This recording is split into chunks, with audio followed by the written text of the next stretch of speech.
오늘 국정감사 준비를 위해 수고해 주신 윤준 법원장님을 비롯한 관계자 분들의 노고에 우리 위원회를 대표해서 감사 말씀을 드립니다. 먼저 오늘 국정감사는 사법부가 본연의 역할을 투명하고 공정하게 수행하고 있는지, 그리고 법원이 국민들에게 신뢰받는 기관으로서 자리매김하고 있는지 점검 확인하는 시간이 될 것입니다. 무엇보다도 재판의 신속성과 공정성은 국민들이 사법에 대한 신뢰도를 좌우하는 중요한 요소입니다. 지연된 정의는 정의가 아니다 라는 말이 있습니다. 재판 지연에 따른 국민적 피해와 걱정이 많이 있습니다. 이에 대한 해결책을 한번 살펴보아야 합니다. 최근 여러 법적 분쟁들이 장기화되어 국민들의 불편을 초래하고 있는 상황에서 오늘 감사를 통해 이에 대한 구체적인 대책이 마련될 수 있기를 기대합니다. 우리 법사위를 방문해서 격려해 주신 우원식 국회의장님께 감사드립니다. 끝으로 국민의 기대에 부응하는 법치주의 실현을 위해 국회와 사법부가 함께 노력해야 할 막중한 책임이 있다는 점을 다시 한번 강조합니다. 법원장님들을 비롯한 관계자 여러분께서는 이러한 국정감사의 취지를 충분히 이해하시고 위원님들의 질의에 성실히 답변해 주시기 바랍니다. 다음은 증인선서 순서입니다. 우리 위원회는 오늘 17개 법원에 대해 총 65명의 증인 출석을 요구하였습니다. 증인 선서를 받기에 앞서 선서의 취지, 처벌 규정, 선서 방법 등을 안내하겠습니다. 선서를 실시하는 이유는 우리 위원회가 2024년도 국정감사를 실시함에 있어 증인으로부터 양심에 따라 숨김과 보탬이 없이 사실 그대로 증언하겠다는 서약을 받기 위한 것입니다. 만약 증인이 정당한 이유 없이 선서를 거부하거나 허위의 진술을 한 때 또는 증언을 함에 있어 국회의 권위를 훼손한 때에는 국회에서의 증언, 감정 등에 관한 법률에 따라 고발될 수 있음을 미리 알려드립니다. 주질의 순서입니다. 증인들께서는 질의 시간이 경과하였더라도 답변이 꼭 필요한 경우 위원장에게 발언 기회를 얻어 답변을 해주시기 바랍니다. 오늘 질의 시간은 7+1분으로 하고 1문 1답이 포함된다는 사실을 알아주시기 바랍니다. 첫 순서로 곽규태 군.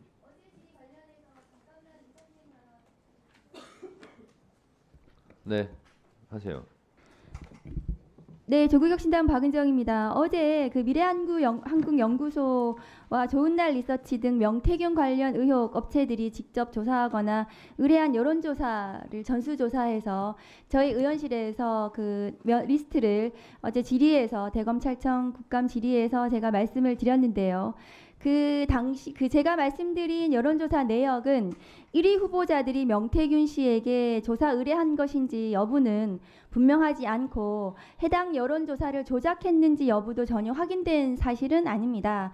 공표된 여론조사 전체를 저희가 전수조사했고 어제 그 증인으로 나온 강혜경 씨가 그 중에 일부 의원들이 명태균과 직접 그 관련성이 있는 의원들이라고 밝혔기 때문에 그렇지 않은 부분에 대해서는 저희가 1위 후보에 대한 여론조사 결과를 말씀드린 것뿐이다 라는 점을 좀 분명히 해드립니다. 혹시 그 중에서 의원이 직접 그 여론조사 의뢰한 것이 아닌 것도 포함되어 있을 수 있기 때문에 저희 의원실은 단순히 1위로 조사된 내역을 발표해 드린 것뿐이다 라는 점을 분명히 해드립니다. 네, 이상입니다. 그러니까 박은정 의원님의 말씀의 핵심은 기계적으로 1위한 후보들 여론조사를 발표한 거지 거기에 뭐 다른 요소는 배제돼 있다 이런 얘기죠? 네, 알겠습니다. 그 고등법원장님, 네. 결국 이제 대법원 때도 계속 이런 얘기가 나왔는데 재판 지연 이걸 해결해야 된다. 그러면 결국은 판사 증언 또 예산 증액 뭐 이런 문제지 않습니까? 예. 그걸 위해서 법원에서 노력하고 있는 게 있다면 잠깐 말씀해 주실래요? 여야 간에 대승적으로 아주 합의를 해주셔서 저번에 법관 임용 자격을 다소 완화를 해서 그렇지 않아도 자꾸 노령화되는 법관으로 인한 재판 지연이 다소나마 좀 해소됐다는 것에 대해서 이 자리를 빌어서 감사의 말씀을 드립니다. 법관 증원은 지금 상당히 좀 시급합니다. 현재 남아있는 법관 정원이 8명이라고 들었습니다. 그러면은 이제 재판이 적체되어 있는데 즉시 이 젊은 법관들이 들어가서 빨리 재판을 해주고 처리를 해줘야 되는데 국민들한테는 그렇게 부응하지 못하는 것에 대해서 굉장히 죄송스럽게 생각합니다. 그와는 별도로 저희 각 법원은 지금 새 대법원장님 취임한 후에 소송 지원의 해소를 최대의 그런 당면 해결 과제로 삼고 여러 분야에서 다양한 방법으로 재판 지연 해소를 하기 위해서 노력을 하고 있습니다. 실제로 통계적으로도 다소 좋아지고 있는 것이 사실입니다. 그런데 재판 지연의 문제는 굉장히 원인이 복잡하고 다기해서 뭘 하나를 이렇게 해소한다고 그래서 바로 효과가 드러나는 그런 문제가 아닙니다. 그래서 재판부뿐만 아니라 제도적으로 또 이 법조 전체 시스템, 그 다음에 여러분도 말씀하다시피 이 사회의 흐름이 이제 법관들한테 법원장님 열정적으로 좀 정리해서 말씀해 주시기 바랍니다. 그래서 하여간 각 법원에서 또 각 재판장들이 판사들이 이 국민의 우려를 마음에 담고 배전의 노력을 하도록 제가 최선으로 독려를 하겠습니다. 네, 수고하셨습니다. 다음 이성희 의원님 질의해 주세요. 예, 전주시 을 국회의원 이성윤입니다. 서울 고법원장님, 어제가 무슨 날인지 아십니까? 뭐 제가 뭐 특별한 무슨 날인지 잘 모르겠습니다. 예, 1994년에 10월 21일에 성수대교 붕괴 사건이 일어났습니다. 예, 30주년째 되는 날이고요. 제가 그 사건을 담당했던 검사였습니다. 고원장님, 돌아오는 29일은 또 무슨 날인지 아십니까? 지금 막 생각은 잘 안 납니다. 이태원 참사가 발생한 지 2주년이 되는 날입니다. 그렇습니다. 저는 지난 주말에 전주에서 열린 이태원 참사 2주기 문화제에 다녀왔습니다. 2년이 지났지만 유족들은 지금도 피맺힌 절규를 계속하고 있습니다. 그 이유는 진실규명과 피해자 처벌, 책임자 처벌, 그리고 재발 방지, 피해자 명예회복을 말씀했지만 2년이 지나도록 지금도 해결된 것이 없다는 겁니다. 저는 30년간 근무하면서 성수대교 붕괴 사건, 삼풍백화점 붕괴 사건, 그리고 세월호 사건을 수사했습니다. 제가 다소 장황하겠지만 제 경험을 잠깐 말씀드리겠습니다. 성수대교 사건은 동아건설의 부실 시공과 서울시의 유지관리 잘못이 두 가지 원인으로 발생했습니다. 당시만 하더라도 과실범의 공동정보 이론이 발달하지 않아서 1심에서 상당 부분 무죄가 선고됐습니다. 아시죠? 네.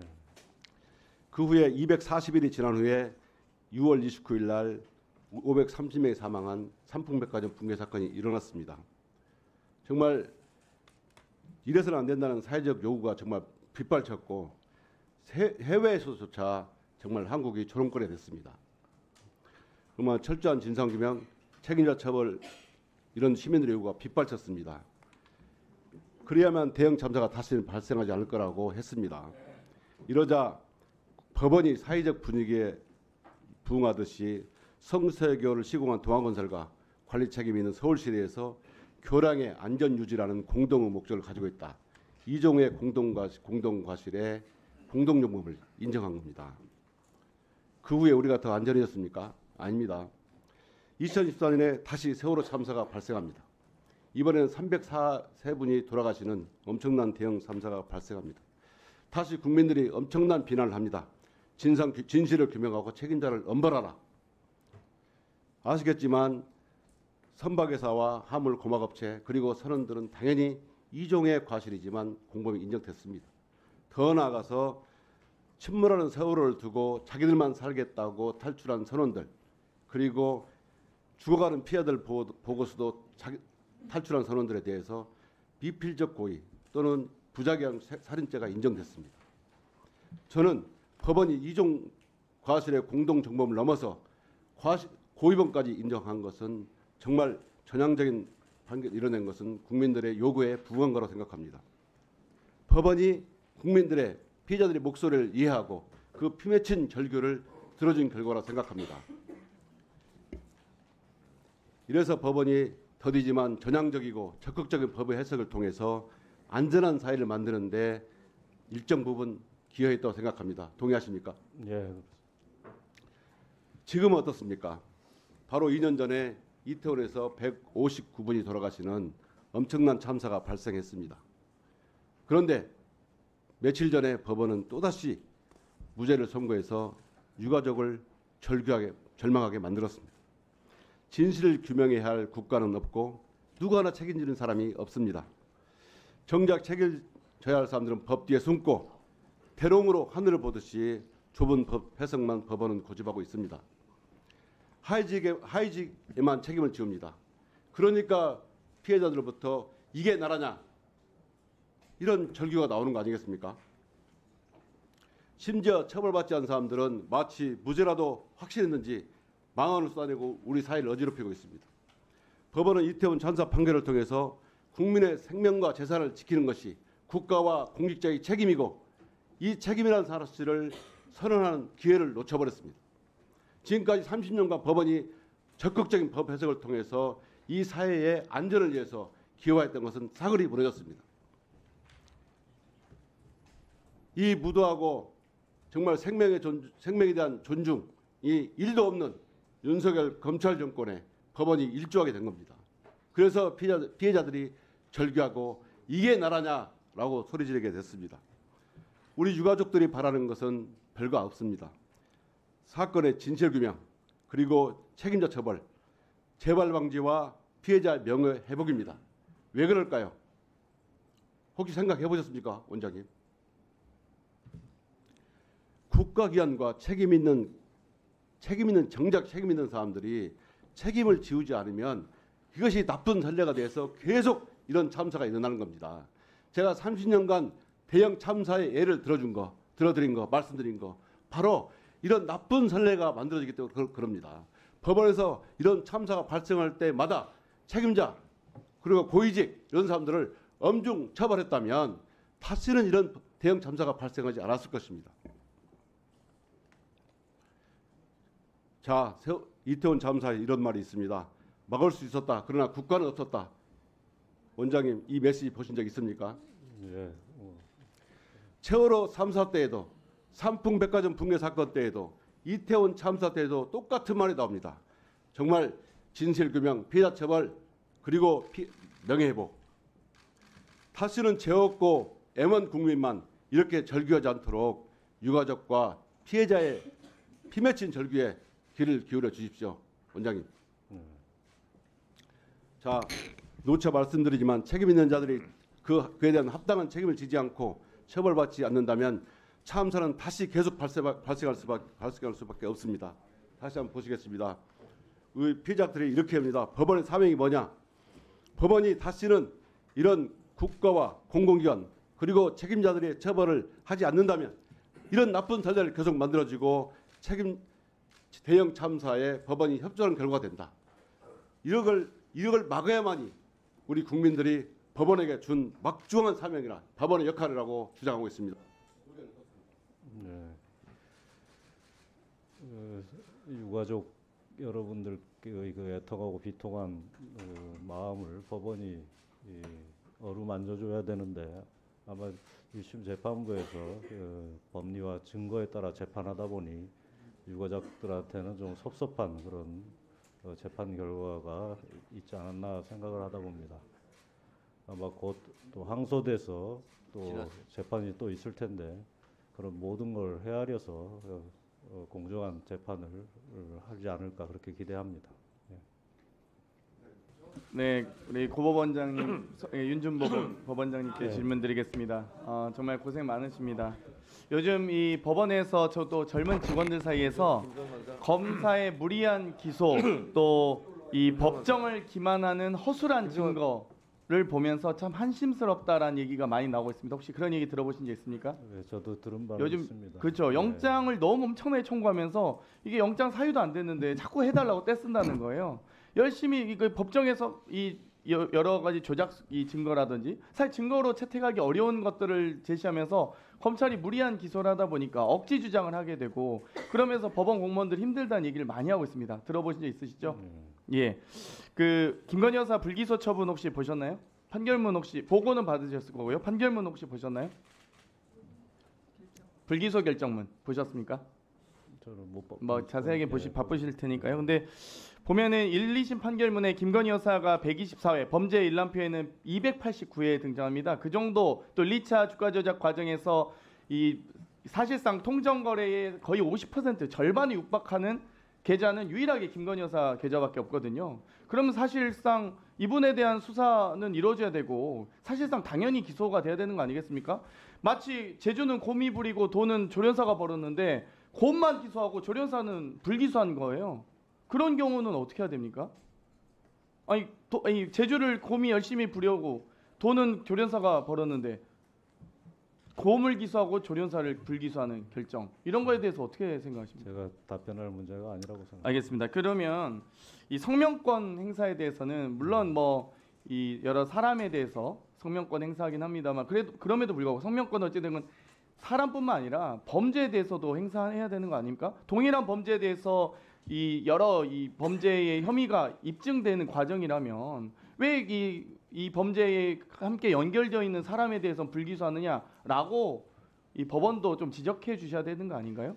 그 부분은 뭐 재판부가 그 기소되지 않은 사람에 대해서 기소하라. 그러니까 지금 뭐이 부분은 그렇습니다. 그러니까 재판부가 할 이재명 대표 혐의에 소송- 대해서는 소송- 쪼개기 기소하고 그거는 김건희 여사 범죄에 대해서는 병합 불기소하고 뭐 이런 거 아니겠습니까? 결국 성역이라는 건 그럴 때 하는 말이겠죠.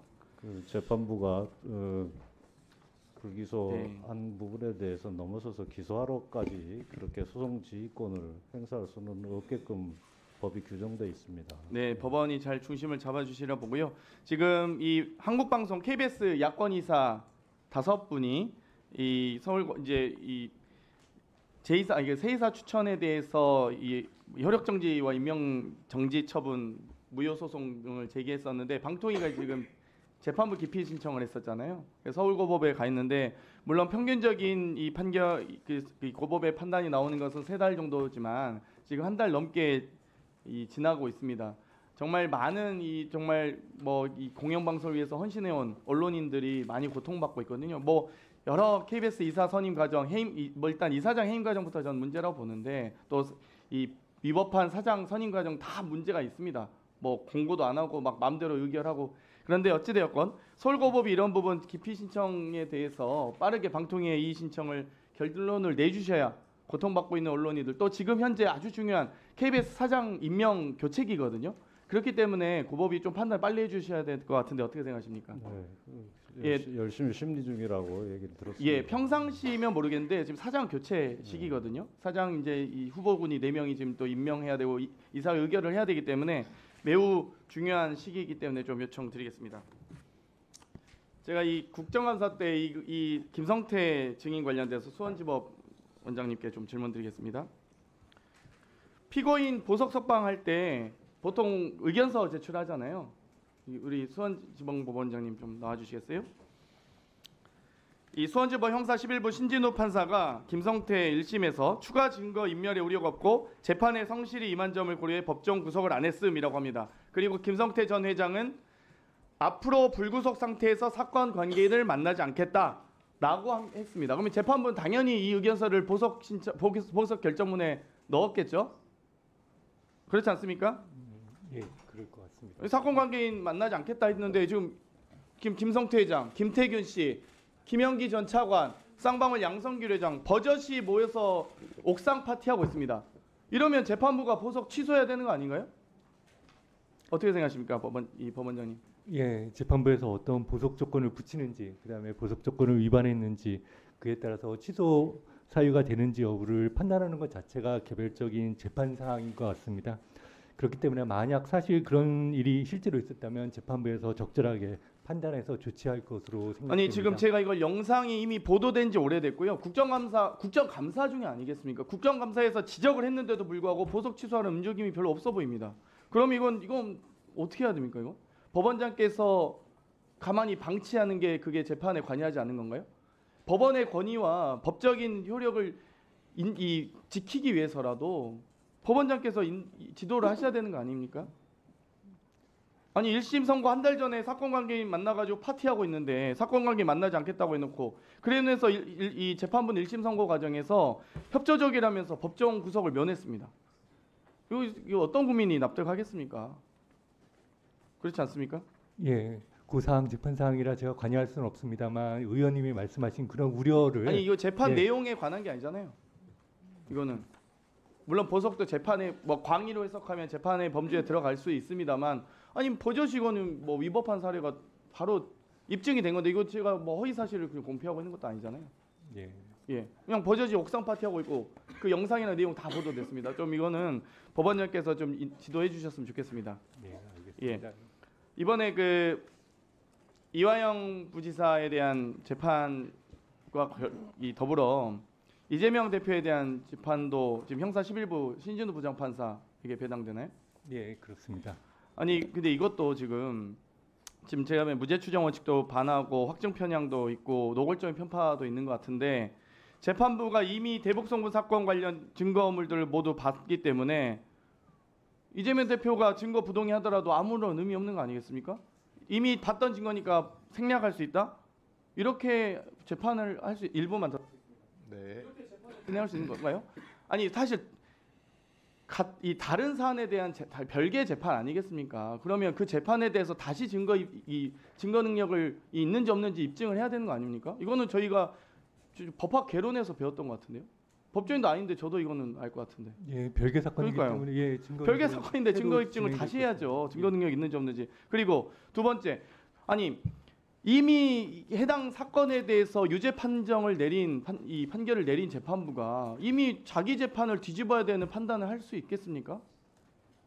이미 그런 확증 편향을 가지고 재판의 심리에 임할 텐데 이걸 가지고 어떻게 모든 심증을 이미 형성해 버린 상황에서 재판하는 것도 저는 스스로 결정을 뒤집기 어려울 거라 보고요. 심지어 저희가 뭐 여러 차례 국정감사에서나 국회에서나 이 자료를 제출했습니다. 쌍방울 내부 문건도 공개된 바 있고요. 국정원 내부 문건도 공개됐습니다. 그런데 김성태 회장의 전언을 가지고 그렇다더라 이런 걸 가지고 이거 증거능력 입증하는 건 국정원 문서는 무슨 의미가 있겠습니까? 쌍방울 문건도 무슨 의미가 있겠어요? 아니 당연히 객관적 증거와 자료, 국가 문서를 바탕으로 재판을 하셔야지 왜 증거 이미 회유되고 조작된 전언을 가지고 이 재판하시는지 정말 이해가 가지 않습니다. 그러면 사법부의 신뢰가 무너지는 거 아니겠습니까, 법원장님? 그렇지 않습니까? 예. 답변해 주십시오. 답변해도 될까요? 네네. 예, 답변하셔도 예, 구체적인 그 재판에서 증거 판단에 관한 문제인 것 같습니다. 그 부분에 대해서 법원장이 답변하는 것은 적절하지 않는 점 양해해 주시기 바랍니다. 지원을 해주실 수 있잖아요. 이런 우려가 있다. 국정감사에서 이 국회가 이런 우려를 하더라는 전달은 해주셔야죠. 저희 아마 신준 판사는 바쁘셔서 아마 이 방송까지 다 못 보실 것 같으니까요. 그래서 이 국정감사를 하는 거 아닙니까? 기획판사라는 제도가 왜 있겠습니까? 뭐 제도는 아니지만 기획판사라는 의미가 왜 있겠습니까? 법원장이 기획판사라는 의미가 아니라 이 법원장께서 잘 지적. 네. 장영태 정리해 주시죠. 네. 수원지법 재판장님, 법원장님. 네.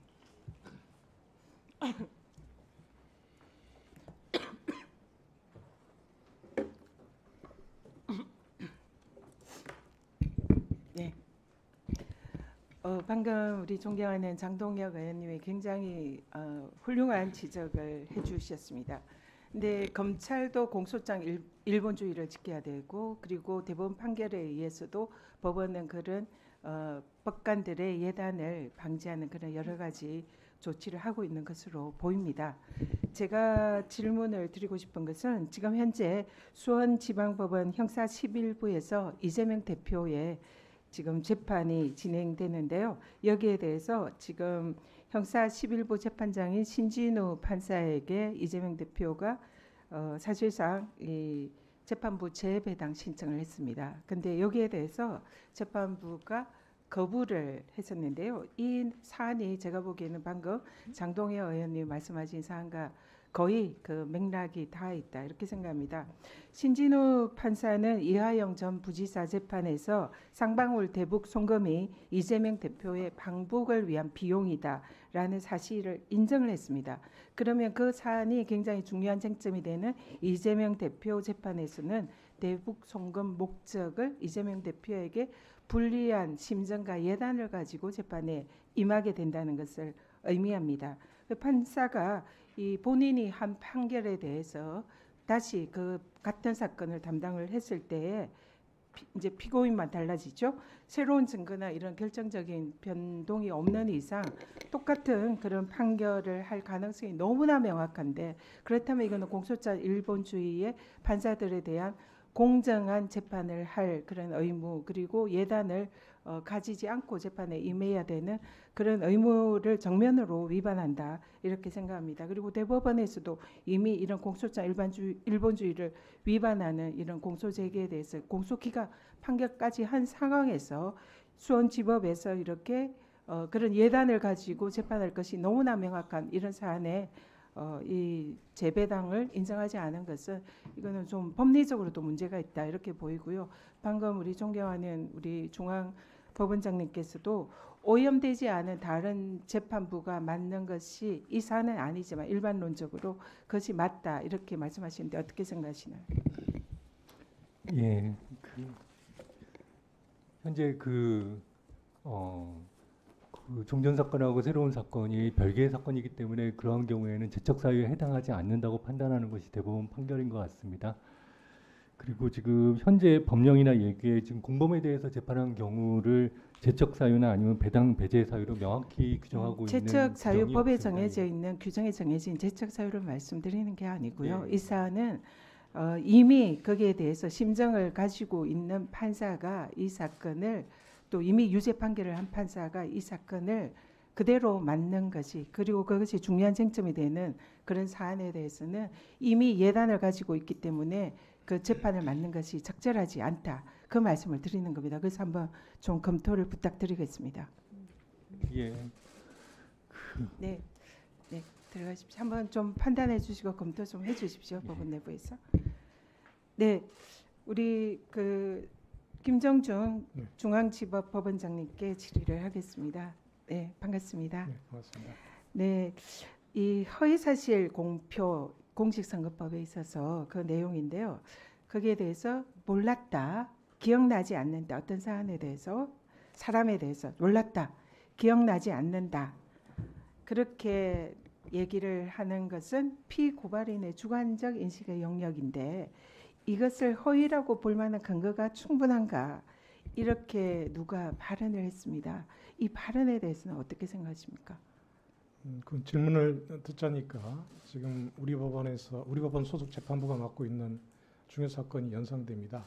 그 사건과 연관될 수 있는 내용이라 제가 어떤 언급을 하는 게 그 사건에 관련해서 불필요한 네. 논란이 생길 수 있기 때문에 알겠습니다. 적절하지 않은 것 같습니다. 네, 이 발언의 취지가 당연히 변호인이 했을 거다 생각이 들잖아요. 이게 허위라고 볼 만한 근거가 없다는 취지의 질문이라 PPT 보시죠.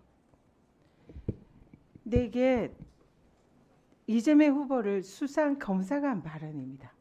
검사가 이 고발인 척 참고인 신문 검찰 조서에서 이런 질문을 해요. 이게 사건 초기입니다. 그래서 이거는 주관적 인식의 영역이니까 허위라고 볼 만한 근거가 사실상 없는데 왜 고발을 했냐, 이런 취지의 질문입니다. 그래서 이 수사 검사조차 이 사안에 이재명 후보가 김문기를 몰랐다라는 발언이 주관적 인식의 영역이라 공직선거법상 허위가 아니다라고 자인한 거다 이렇게 봅니다. 공직선거법에 보면 이 법에 규정이 돼 있죠. 이 형제자매나 당사자의 출생지 경력, 이 당사자 측의 프로필 관련 사안 그리고 행위 그리고 지지 여부 등에 관해서 허위사실 공표하거나 근데 이건 학계에서는 이거는 한정적 열거로 봅니다. 왜냐하면 침습적 침해 행위에 대한 내용이기 때문에 매우 구체적이고 한정적으로 해석을 해야 된다는 거죠.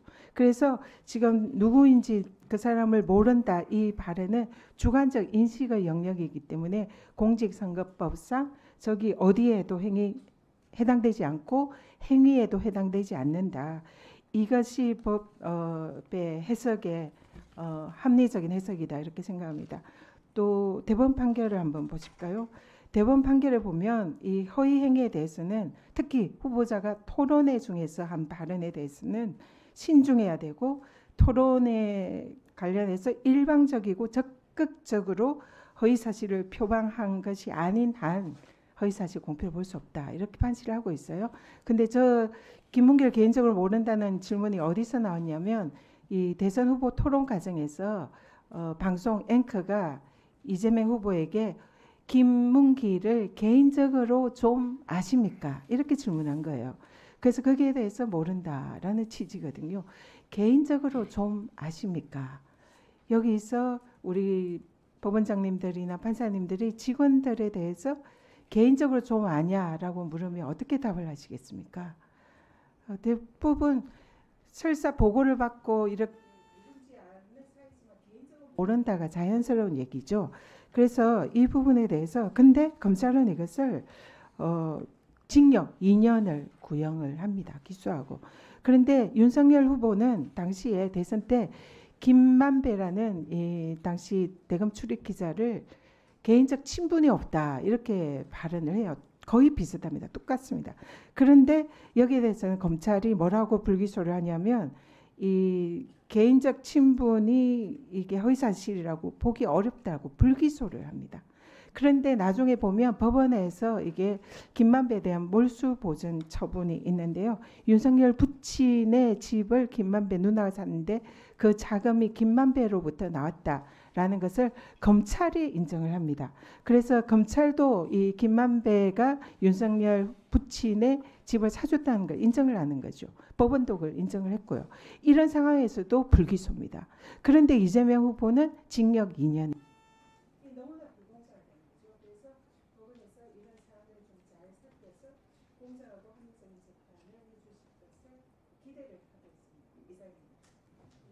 네, 그 김상훈 민사 1수석 부장 판사님 혹시 자리에 나오시겠습니까?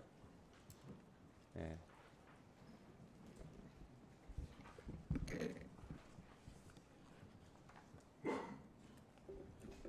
네, 수석했습니다. 네, 갑자기 불러서 깜짝 놀라셨을 수 있겠는데요. 아무래도 가장 지금 나와 계신 분들 중에 가장 재판 실무에 가깝게 계신 분이라서 질의 드리려고 좀 불렀습니다. 자, 지금 재판 지원 문제가 계속 문제가 되고 있고 여기에 따라서 판사의 어떤 임용과 관련된 경력 제도를 변경하고 그리고 판사 정원도 늘려야 된다라는 얘기들이 많이 나오고 있습니다. 네. 실제 재판을 담당하시면서 판사 수가 부족하다라는 것이 현실적인 문제로 크게 와닿습니까? 어떻습니까? 네, 지금 올 하반기에 당장 제일 최근의 일인데요. 올 하반기에 인사가 있으면서 서울중앙지방법원 제가 근무하는 서울중앙지방법원 예를 들어보면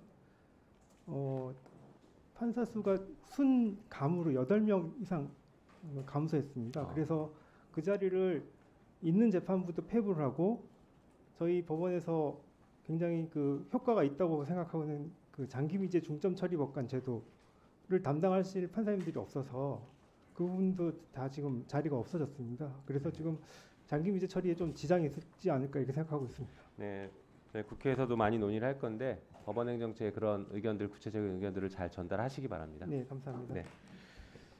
자, 중앙법원장님, 네. 그 헌법 103조에 이렇게 되어 있습니다. 법관은 헌법과 법률에 의하여 그 양심에 따라 독립하여 심판한다. 네. 잘 알고 계시죠? 예. 네. 국민의 기본권을 보호하는 최후의 보루 기관이 이제 법원이라고 다들 얘기를 하는데 그러기 위해서 국민의 기본권을 보호하기 위해서 사법부에 가장 필요한 보호 장치 해야 될까? 원칙 뭐라고 생각하십니까? 근본적인 질문을 하셔서 네, 제가 그럼 말씀드릴게요. 저는 네. 사법부의 독립이 가장 중요한 원칙이라고 보고 있는데 네, 거기엔 동의하시죠? 그렇습니다. 네, 사법부의 독립이라는 것은 외부로부터의 독립도 있고 법원 내에서에도 독립, 재판하는 판사들에게 법원 내부로부터의 압력도 독립이 필요하다라고 네, 이해하면 되겠습니까? 네 맞습니다. 네. 자, 그래서 사법부의 독립은 사법기관의 핵심적인 요소이다 이렇게 저는 보고 있습니다. 동의하시죠? 네, 자, 준사법기관이라는 얘기 들어보셨습니까? 네, 네, 검사를 흔히 준사법기관이라고 하죠. 네. 네, 검사들이 판단하는데 개별 검사들이 독립해서 판단하나요? 아니면 상급자의 지시에 상명하복하나요? 검사들은 개별 검사들의 독립성이 없고 검사 동일체인가요? 그렇죠. 네, 그래서 지휘 복종 관계에 의해서 검사 전체 의사로 네. 결정이 이루어지는 걸로 알고 있습니다. 그렇죠. 그럼 우리가 흔히 얘기하는 사법기관에 준하는 준사법기관이다라고 평가할 수 있을까요? 어떻습니까? 준사법기관이라는 그런 명칭은 검사의 어떤 업무 수행의 성격을 가지고 얘기하는 것 같습니다. 네, 개별 사건에 대해서 네, 실질적 판단을 하는 그렇죠. 기관 그 업무 때문이죠. 그렇죠. 그러면 경찰은 왜 준사법기관이 아닌가요? 헷갈리기 시작합니다. 그래서 네, 저는 검찰이 준사법기관이라고 스스로 논리를 만들어내는 것은 사법부의 독립과도 굉장히 밀접한 관계가 생길 수 있습니다. 사법부는 그 개별 법관들이 법원 내부에서도 의사결정에 영향을 받지 않는데 그런 사법기관과 동일한 우리 준사법기관이니까 외부에서 우리를 감히 건드리지 말라라는 이상한 논리로 변질되는 것이거든요. 그래서 그 부분에 대한 논리, 뭐 아마 오늘 처음 들어보셨을 수도 있겠지만 검찰의 준사법기관성을 강조하는 것에 대해서는 법원도 적절한 반대 논거를 피시는 게 저는 맞다고 생각합니다. 한번 고민해 보십시오. 네, 네. 한편 우리 검사들 어제도 대검 저희 국감했는데 계속 그 얘기합니다. 법과 원칙에 따라 수사합니다. 그런데 방금 읽어드린 헌법에는 사법기관은 법과 양심에 따라 판결하도록 되어 있습니다. 명확한 차이가 있습니다. 검사들은 양심에 따라 결정했다는 얘기 절대 안 합니다. 법과 원칙이라고 합니다. 법원의 판사들은 법과 양심에 따라서 판단하시고 그것이 국민의 기본권을 보호하는 쪽으로 나가기를 당부드립니다. 예, 그 헌법 103조 네. 의미는 우리 사법부의 역할에 아주 중심이 자리하고 있는 핵심 조항입니다. 그래서 네. 뭐 네, 다른 질의가 더 네. 있으니까 법과 양심에 따라서 네. 판단하시고 그리고 그 국민의 기본권을 양심은 보호해 개인적 주십시오. 신념이나 그런 양심이 아니라 법과 원칙에 따른다는 직업적 양심. 직업적 양심이죠. 예, 예. 네. 근데 검찰은 그 직업적 양심마저도 얘기하지 않아서 말씀드리는 거였어요. 자, 준비된 자료를 볼까요? 자, 공범을 인정하는 대법원 판례입니다. 2인 이상이 공모하여 어느 범죄에 공동으로 가공하여 그 범죄를 실현하려는 의사의 결함만 있으면 되는 것으로 비록 전체의 모의 과정이 없었다 하더라도 수인 사이에 순차적 또는 암묵적으로 상통하여 그 의사의 결합이 이루어지면 공모 관계가 성립하고 공동 정범의 항석 책임을 지는 것이다. 공모 공동 정범 판례입니다. 잘 알고 계시죠? 네. 다음 페이지 보여주시죠. 자, 그래서 가벌병정이 이렇게 공모를 했습니다. 그리고 실행 지시를 무에게 했다라고 하면 일반적인 경우에는 공범 관계 성립되지 않습니까? 네. 네. 다음 페이지 보여주시죠. 자, 김건희 여사 사건입니다. 한국거래소 뭐 호가장 이거 관련해서 이제 그 통정 매매가 인정되는 사안인데요. 주포가 12시에 3,300원에 8만 개를 매도해 달라라는 얘기를 합니다. 그리고 나서 준비시키겠다라고 공범끼리 얘기를 하다가 다시 매도하라라고 주포 김 씨가 얘기하니까 7초 뒤에 김건희 여사의 계좌에서 8만 주가 3,300만 원에 정확히 지시한 그대로 매도 주문이 나갔습니다. 여기에 대해서 검찰은 최근에 불기소했죠. 뭐라고 했냐 보실까요? 중앙지검장은 통정 매매는 맞다 이렇게 얘기합니다. 김건희 여사의 계좌에서 매매된 건 통정 매매는 맞다라고 합니다. 그런데 김건희 여사는 몰랐다.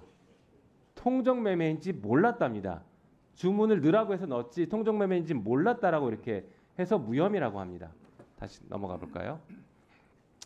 서울고등법원 판결문, 공범들의 판결문에 이런 내용이 나옵니다.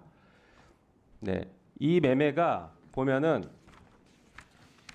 피고인 김기현, 민태균, 네. 그리고 권오수 사이에 연락 체계를 갖췄다. 이게 이제 공범이 인정된 사람들입니다. 연락 체계를 갖추고 피고인 권오수가 김건희에게 연락해서 대신증권 담당자에게 연락하는 순으로 7초 내에 매매를 하게 만든 건데 권오수가 그것은 통정 매매가 아닙니다라고 항변하는 것에 대한 판단입니다. 매번 구체적으로 주문 시마다 연락 체계를 거쳐 주문한다는 의미가 아니라 사전에 협의한 다음에 매매를 하는 거 얼마든지 가능하고 실제로 김건희는 통정 매매가 진행된 뒤에 매매 계약 체결 여부와 금액을 확인했다라고 이렇게 판결하고 있습니다. 그래서 이건 통정 매매가 맞다라고 법원이 인정했고 그래서 검사들도 서울중앙지검도 통정 매매 자체는 맞다라고 인정을 할 수밖에 없는 상황이었습니다. 다음 보여주시죠. 자, 아까 원칙으로 다시 돌아가면 김기현, 민태균, 이정호, 권오수 사이에는 공범관계가 성립합니다. 그래서 매도 주문을 실행 지시했고 그 실행 지시를 따른 김건희, 피의자 김건희는 공범관계를 볼 수 있을 것 같습니다. 어떻게 보십니까?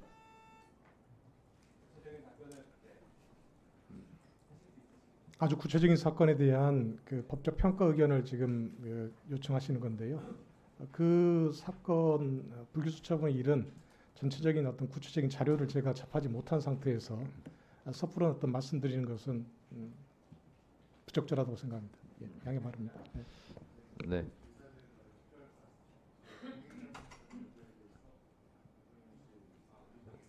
네, 잠깐만요. 제가 지금 서울지방법원장님 네.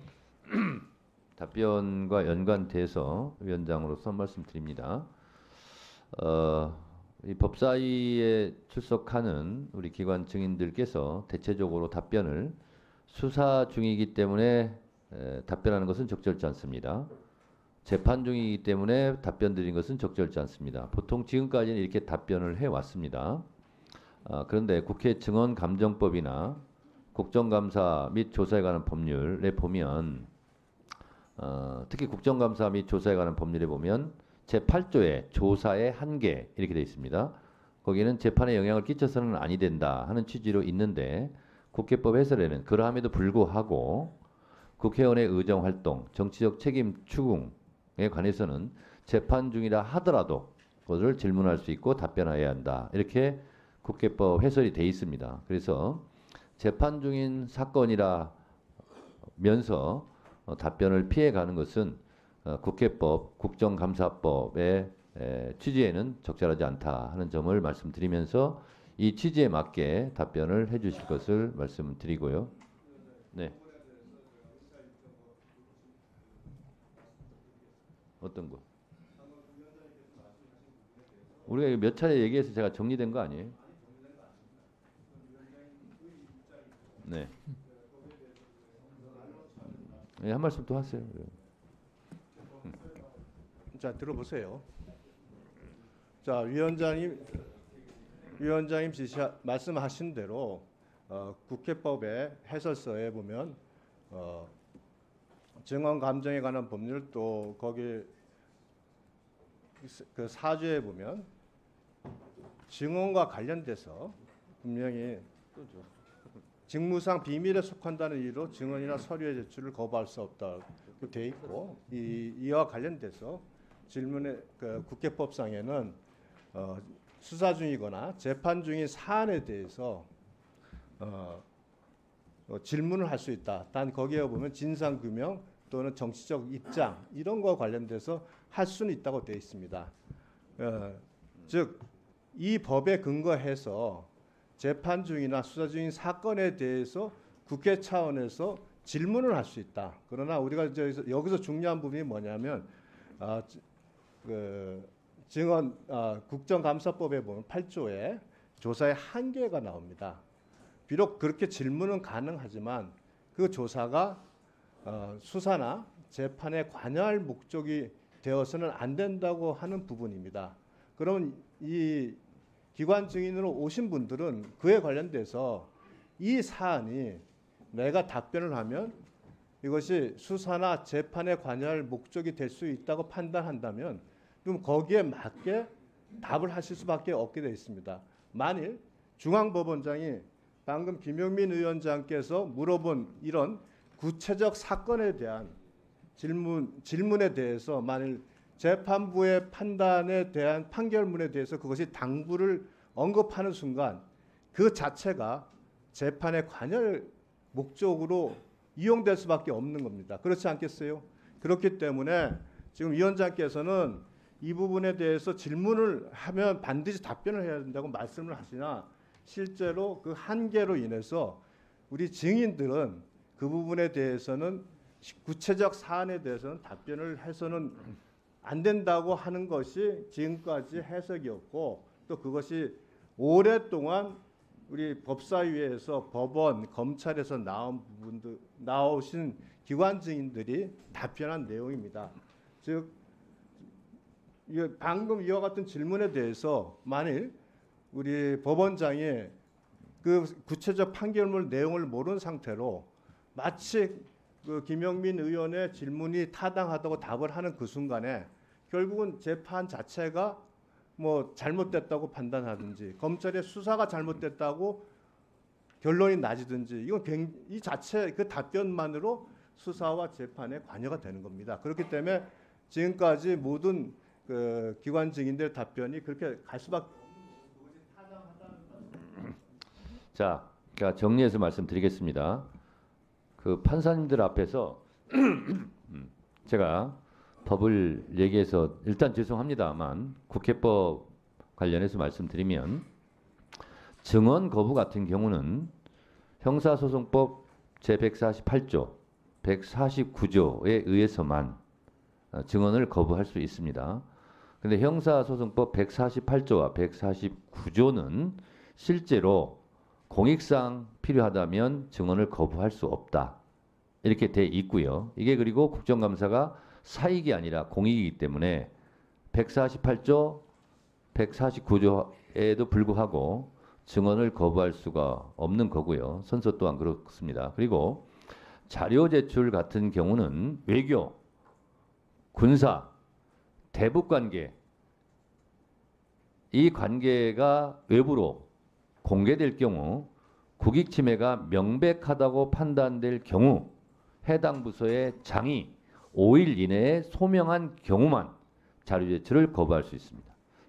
따라서 외교, 국방, 대북관계 이 국가 안보에 관한 사항은 5일 전에 소명하지 않으면 제출을 해야 됩니다. 그리고 국회 국정감사법 조사의 한계가 있습니다. 그런데 그 조사의 한계에도 불구하고 제가 읽어드리겠습니다. 국정감사 및 조사에 관한 법률 제8조 감사 또는 조사의 한계에 대해서 말씀드리겠습니다. 이와 관련하여 재판이 진행 중인 사건에 대하여 국회가 국정감사 및 조사를 할 수 없는지가 문제가 될 수 있는데 입법 취지상 국회가 독자적인 진상규명, 정치적 책임 추궁, 의정자료 수집 등의 목적으로 적법한 절차에 따라 국정감사 및 조사를 진행한다면 같은 사건에 대하여 재판이 진행되고 있다고 하더라도 국정감사 및 조사의 대상이 될 수 있다. 이렇게 되어 있습니다. 국정감사 및 조사의 대상이 될 수 있다는 것은 국회의원들의 질문만 그러하다는 것이 아니라 답변까지 그러하다는 겁니다. 유상범 간사는 이것을 소극적으로 보수적으로 해석해서 국회의원들은 그래 질문권이 있다. 질문할 수 있다. 그러나 기관 증인들은 틀리다. 다르다. 이렇게 말씀하시는데 국정감사의 조사의 대상이 된다는 것은 조사의 대상이라는 것은 질문과 답변을 같이 포함하는 겁니다. 국정감사의 대상은 질문만 해당되는 건 아니지 않습니까? 그래서 답변까지 포함된다 하는 것이 국회법 해설이다라는 점을 말씀드립니다.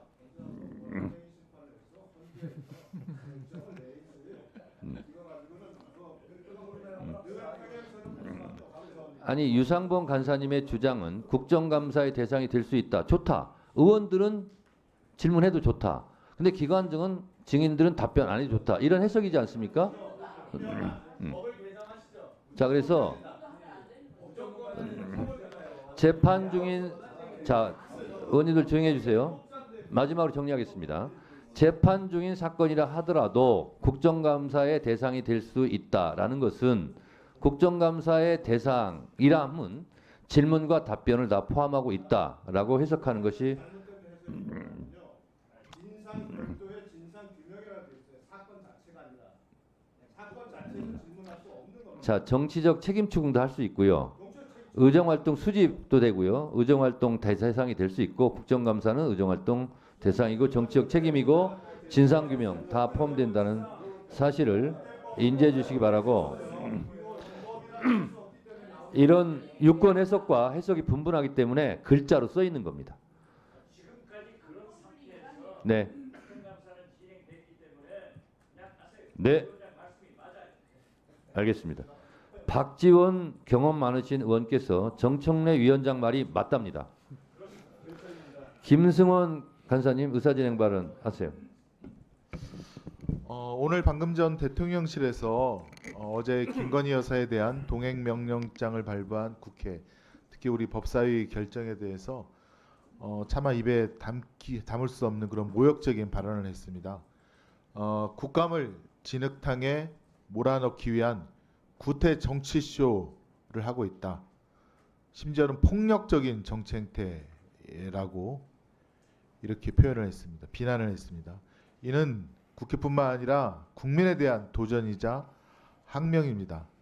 그리고 사실 이 대통령실의 브리핑은 대통령실이 김건희 여사의 동행명령장 수령을 고의로 거부했다는 것을 자백한 그런 꼴입니다. 분명히 법은 국회 증가법 13조 2항에서 증인이 동행명령을 거부하거나 고의로 동행명령장 수령을 회피하거나 또는 제3자로 하여금 동행명령장 집행을 방해하도록 한 때에는 5년 이하의 징역에 처한다고 규정하고 있습니다.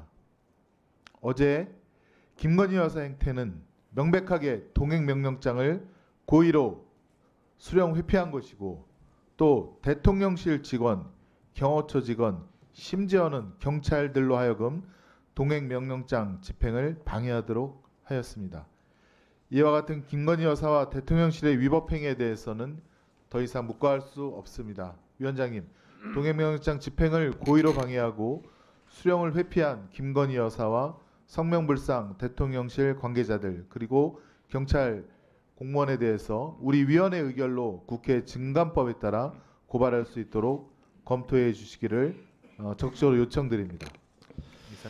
김승원 간사님 의사 진행 발언에 대해서 의사 진행을 하고 있는 위원장으로서 답변 드립니다. 저도 지금 속보를 보고 있는데 대통령실 김여사 동행 명령장 망신주기 구태 정치쇼 정혜전 대통령실 대변이 이런 막말을 쏟아냈는데요.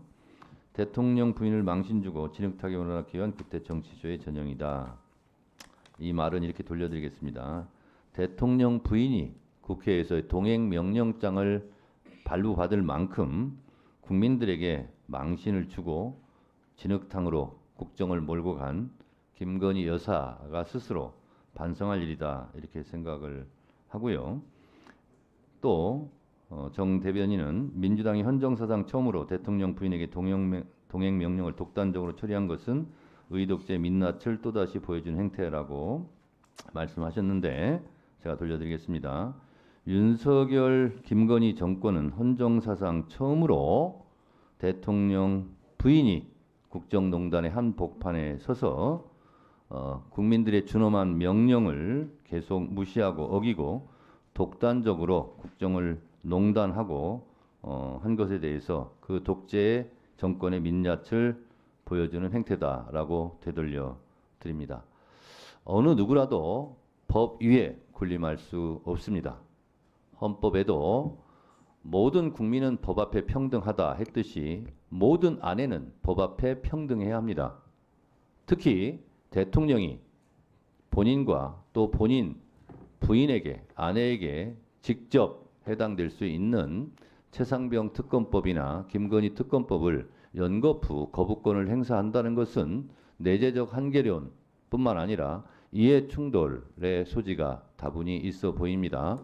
국회에서 결정한 것을 계속 거부하는 것은 삼권 분립이라는 헌법 정신에도 맞지 않는다라는 생각이 들고 국회 법사위는 국정감사나 그 이전의 청문회 과정 속에서 정당한 사유 없이 불출석한 증인들에 대해서는 모두 위원회 의결로 또는 의원 발의로 고발 조치할 것이라는 점을 분명히 말씀드리고, 특히 국정감사 과정에서 동행 명령장을 발부했음에도 불구하고 동행 명령장 수령을 방해한 공무집행을 방해한 공무원들과 이에 응하지 않은 장본인에 대해서는 국회법 절차대로 법적인 조치, 형사고발 조치할 것이라는 것을 분명히 말씀드립니다. 그만하시죠. 주진우 의원님 계속 꼬리를 물기 때문에 의사진행 발언은 드리지 않고요. 주진우 의원님 질의하세요. 네, 의사진행 발언을 드리고 안 드리고도 위원장 재량 상이기 때문에 드리지 않겠습니다. 주진우 의원님 질의하세요.